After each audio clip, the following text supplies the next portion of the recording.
Mēs tuvojamies vēsturiskajam brīdim, kad mēs kopā ar Lietuvu un Igauniju pievienosimies Eiropas enerģijas tīklam un atslēgsimies no tā saucamā Brela tīkla. Viss notiek pakāpeniski, soli pa solim. Sākumā atslēgsies Lietuva, tad Latvija, tad Igaunija brīvdienās.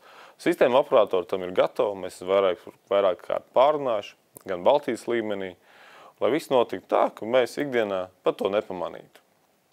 Un te jāsaka liels paldies arī policijas pusē par to, ka tiek papildus uzraudzīt mūsu infrastruktūru, kas dot vēl papildus drošības sajūtu.